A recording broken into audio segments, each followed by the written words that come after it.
नमस्कार, शुभ संध्या। आप सभी का आपके अपने YouTube चैनल सुभी क्लासेस के इस ऑनलाइन प्लेटफॉर्म पर आप सभी का स्वागत, अभिनंदन है। आज आपके सामने टॉपिक है जलकुंभी, जिसको वाटर हाइसिंथ इंग्लिश में कहते हैं, बंगाल का आतंक भी कहते हैं और पटपटा और समुद्र शोक भी कहते हैं। सबसे पहले मैं बात करूंगा कि ये जलकुंभी है क्या। तो जलकुंभी एक खरपतवार है। और कैसा खरपतवार है दोस्तों? जलीय खरपतवार है, अर्थात जल में तैरने वाला पौधा है दोस्तों। और उसके अलावा एक वर्षीय खरपतवार होते हैं और बहुवर्षीय खरपतवार होते हैं। तो ये कैसा खरपतवार है? तो सबसे पहली बात आती है कि जो जलकुंभी है वो कैसा है? जलीय बहुवर्षीय। कैसा है? जलीय बहुवर्षीय खरपतवार है। बहुवर्षीय खरपतवार है दोस्तों, यानी वीड्स की श्रेणी में है। दूसरी बात, यह ऐसा खरपतवार है कि जल की उपलब्धता पर बहुत तेजी से फलता फूलता है, यानी वृद्धि विकास करता है। और जल सूख जाने पर यह सूख जाता है, लेकिन जैसे ही उस जलाशय में पुनः जल का पुनर्भरण होता है, पुनः यह तीव्रतम वृद्धि कर लेता है और पुनः जलाशय को ढक लेता है। तो जलकुंभी एक घातक खरपतवार है जो मानव, पशु एवं जल में पाए जाने वाले जलीय जीवधारियों या जल में पाए जाने वाले जलीय पादपों के लिए अत्यंत हानिकारक होता है। जिसमें सबसे पहले मैं बात करने वाला हूं, इस पौधे का वैज्ञानिक नाम क्या है, यानी साइंटिफिक नेम क्या दिया जाएगा इस पौधे को। दूसरी बात मैं करने वाला हूं कि इस पौधे की फैमिली क्या है, किस फैमिली के अंतर्गत इस पौधे को रखा गया है। तो इसका वैज्ञानिक नाम है दोस्तों आइकोर्निया क्रेसिपस। क्या वैज्ञानिक नाम है? आइकोर्निया क्रेसिपस। और कुल जो है पोंटेडिरियेसी है। क्या है? आइकोर्निया क्रेसिपस क्या है इसका साइंटिफिक नेम है दोस्तों। और कुल क्या है? तो पोंटे क्या है? पोंटेडिरियेसी। पोंटेडिरियेसी कुल के अंतर्गत इस पादप को रखा गया है, जो इसकी फैमिली है, जो इसका परिवार है। अब इसमें परागण किस प्रकार का होता है, पॉलिनेशन की प्रक्रिया दोस्तों इसमें क्या है? अमूमन सभी जलाशयों में देखने को मिलता है। अब तो बड़े बृहद पैमाने पर यह भारत में फैल चुका है और नहर, तालाब, झील, झरनों सभी जगह पर इसकी उपलब्धता व उपस्थिति लगभग पाई जाती है। जहां पर तालाबी क्षेत्र ज्यादा है वहां पर बहुत अधिक मात्रा में पाया जाता है। तो इसमें पॉलिनेशन कैसा होता है, परागण कैसा होता है, अगला टॉपिक है। तो परागण कैसा होता है दोस्तों? तो परागण जो होता है वो पर परागण होता है। कैसा होता है? पर परागण होता है। मींस पर परागण दो प्रकार से इसमें हो सकता है, एक कीटों के द्वारा, दूसरा किसके द्वारा? वायु द्वारा। दो प्रकार से इसमें कीटों और वायु द्वारा इसमें क्या होता है दोस्तों? परागण होता है। आपने 10th में, 11th में या अन्य क्लासों में पढ़ा होगा परागण, कि जब किसी पुष्प के परागकण जो परागकोश में पाए जाते हैं और निकलते हैं और किसी मादा पुष्प के वर्तिकाग्र पर पहुंच जाते हैं, तो यह पॉलिनेशन की प्रक्रिया कहलाती है, परागण की प्रक्रिया कहलाती है। लेकिन फर्क क्या है? पर परागण कीट, मानव या पक्षियों द्वारा, चमगादड़ द्वारा, किसी भी प्रक्रिया द्वारा होता है तो पर परागण। और जब कभी परागकण निकलते हैं और उसी पुष्प के या उसी पौधे के किसी पुष्प के वर्तिकाग्र पर पहुंचते हैं तो इसे स्वपरागण कहा जाता है। अगली बात हम करने वाले हैं, सबसे बेहतरीन बात यह है कि बंगाल का आतंक क्यों कहा जाता है इसको। भाई बंगाल का आतंक क्यों कहते हैं? तो हम सब जानते हैं कि अगर हम बंगाल की बात करें, वहां मुख्य आहार मांस में मछली होती है, जिसको हम भोजन के रूप में सर्वाधिक मात्रा में दोस्तों उपयोग करते हैं, उपभोग करते हैं, जो मुख्य भोजन के रूप में है। तो बंगाल में जो मछली थी, जो पूरक भोजन के रूप में थी, भाई मछली का जीवन जलीय है, जलीय जीवधारी है, जल में पाई जाती है, लेकिन उसको वहां के मानव उपभोग करते थे पूरक भोजन के रूप में। लेकिन इस खरपतवार ने इतनी तीव्रतम वृद्धि कर ली दोस्तों कि पूरे जलाशय को ढक लिया। अब जब जलाशय को ढक लिया तो मछली पर इसका क्या प्रभाव पड़ा? मछली पर ही नहीं, जितने जलीय जीवधारी थे, या जलीय पादप थे, सब पर प्रभाव पड़ा। जैसे आपने एक टॉपिक पढ़ा होगा शैवाल ब्लूम। जो शैवाल होते हैं हम सबको पता है कि जलाशय में पाए जाते हैं जल में, लेकिन जब अतिरिक्त वृद्धि कर लेते हैं और संपूर्ण जलाशय को ढक लेते हैं तो इस प्रोसेस को दोस्तों शैवाल ब्लूम के नाम से जाना जाता है। किस नाम से? शैवाल ब्लूम के नाम से जाना जाता है। और जल के अंदर ऑक्सीजन समाप्त हो जाती है, ऑक्सीजन पहुंच नहीं पाती, प्रकाश पहुंच नहीं पाता और जलीय जीव जो होते हैं उनका जीवन अस्तित्व संकट में पड़ जाता है और एक समय ऐसा आता है कि उनकी मृत्यु भी हो जाती है ऑक्सीजन ना होने के कारण। बस सेम वही कारण होता है कि मींस बंगाल का आतंक क्यों कहते हैं। अगर टॉपिक लिया जाए, इस विषय पर बात किया जाए, तो मैंने कहा कि बंगाल में जो मछली किस रूप में भाई? पूरक भोजन के रूप में, पूरक भोजन के रूप में थी या है, तो मैंने कहा उसका जीवन अस्तित्व खतरे में पड़ गया। किसके कारण थी? बंगाल में जो मछली पूरक भोजन के रूप में थी, जलकुंभी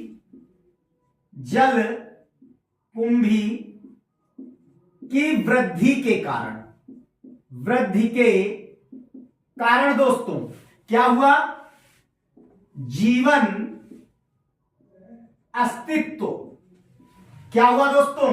खतरे में पड़ गया। जीवन अस्तित्व क्या पड़ गया? खतरे में पड़ गया।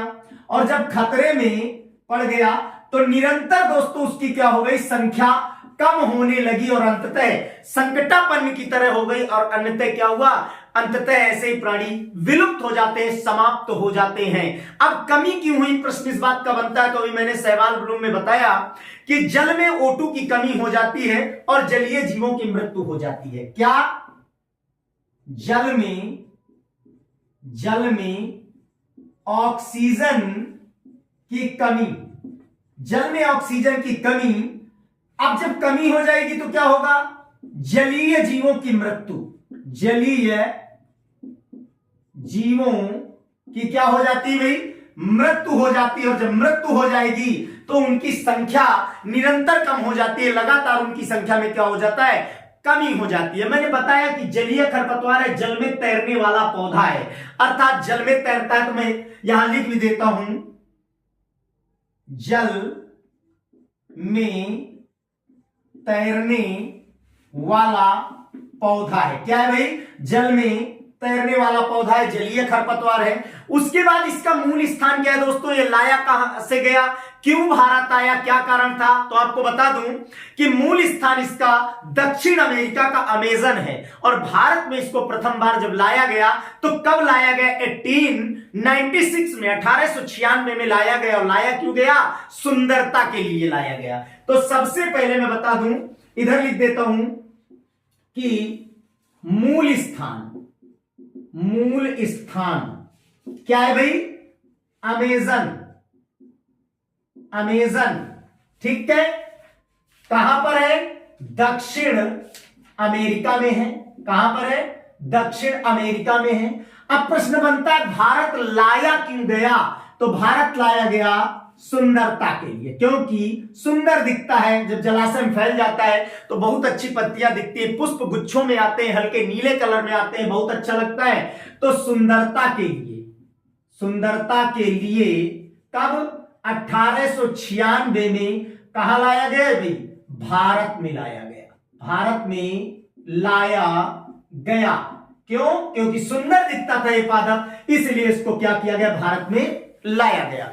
अब बात यह आती है कि सुंदरता के लिए तो लाया गया, लेकिन उसके दुष्प्रभाव में मैंने जैसा दुष्प्रभाव पहला बताया कि बंगाल का आतंक कहते हैं, जीवन अस्तित्व खतरे में पड़ जाता है और ऑक्सीजन का लेवल कम हो जाता है। इतना ही नहीं, जल का अवशोषण बहुत तेजी से करता है। जब जल का अवशोषण तीव्रतम करता है तो क्या होगा?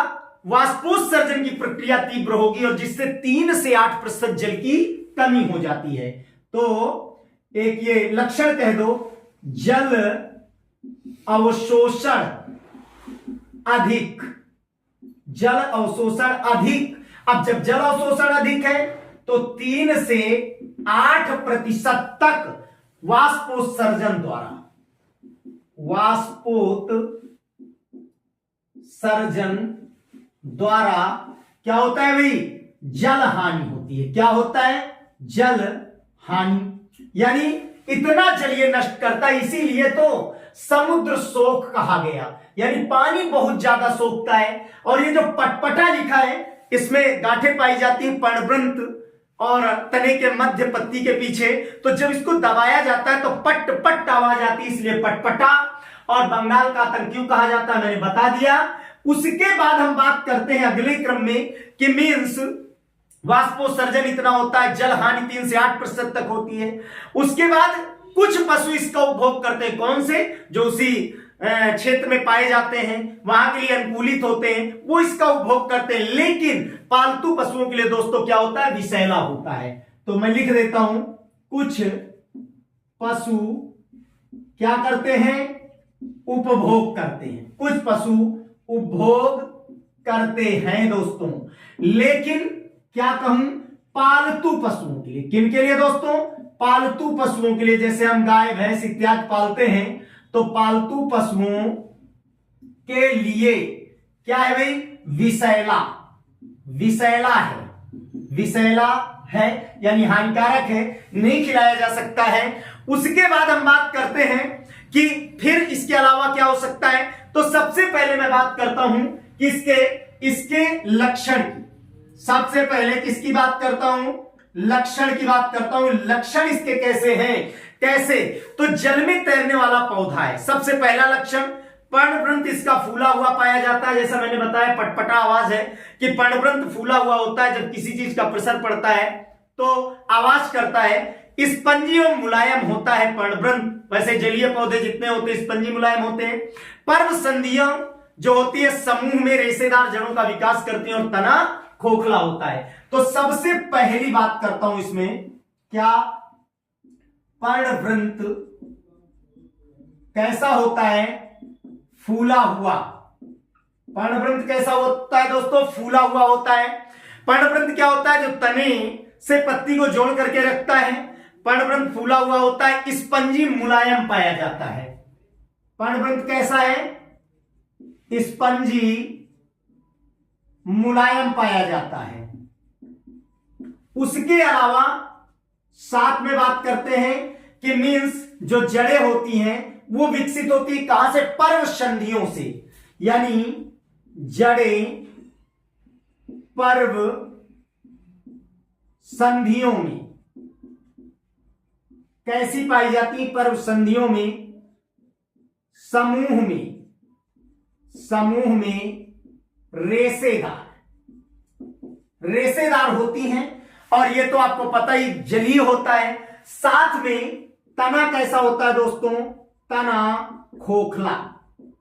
तना कैसा होता है, खोखला पाया जाता है। तना कैसा होता है दोस्तों, खोखला पाया जाता है।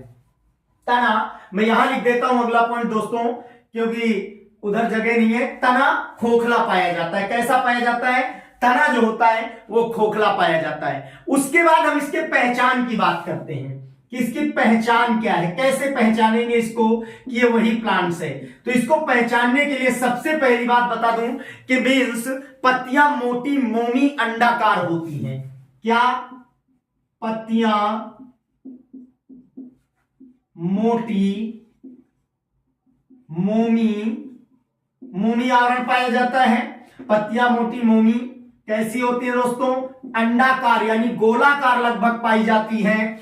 और उसके अतिरिक्त जो पत्तियां होती हैं वो कितना व्यास होता है, तो पत्तियों का व्यास, इधर मैं एरो लगा के लिख देता हूं, पत्तियों का व्यास कितना होता है, 15 सेंटीमीटर। और कैसे पाई जाती हैं पत्तियां दोस्तों, समूह में पाई जाती हैं। कैसे पाई जाती हैं, समूह में। जो पुष्प आते हैं गुच्छे में, पुष्प कैसे आते हैं दोस्तों, गुच्छे में। कैसा होता है रंग, हल्के नीले रंग के होते हैं। तो पुष्प गुच्छों में आता है। उसके बाद अगर इसके और अन्य बात की बात करें तो मैंने कहा इधर लक्षण की एक बात मैं इधर लिख देता हूं क्योंकि इधर मेरे पास जगह नहीं थी। तो बात करता हूं तना खोखला, ये हालांकि लक्षण है तना खोखला। कैसा होता है? तना खोखला होता है। अब बात करते हैं कि इससे हानि क्या है प्रमुख रूप से, तो मच्छरों तथा अन्य हानिकारक कीटों में वृद्धि करता है। मच्छर बहुत ज्यादा पनपते हैं, लेकिन इसका नियंत्रण कैसे किया जाए, तो जैविक और रासायनिक नियंत्रण आसानी से किया जा सकता है। तो केवल मैं इससे हानि लिख देता हूं यहां पर, मच्छरों प्लस अन्य हानिकारक कीटों की वृद्धि, कीटों की वृद्धि। अब उसके बाद दोस्तों हम बात करते हैं कि इसका नियंत्रण कैसे करेंगे। तो यहां आप देख लें, नियंत्रण, नियंत्रण कैसा करेंगे भाई, रासायनिक व जैविक, जैविक प्लस रासायनिक, इन दो प्रकार से या तो जैविक माध्यम अपनाएंगे या किसी रसायन का माध्यम अपनाएंगे, तब हम इसका नियंत्रण कर सकते हैं। तो आज ये आपके लिए नया टॉपिक था, बिल्कुल बेहतरीन टॉपिक था, अद्भुत अलग चीजें हट करके आपको इस चैनल में दी जा रही। साथियों, इस चैनल को लाइक करें, सब्सक्राइब करें, शेयर करें। तब तक के लिए धन्यवाद, नमस्कार। पुनः फिर मिलेंगे ऐसा ही टॉपिक लेकर के।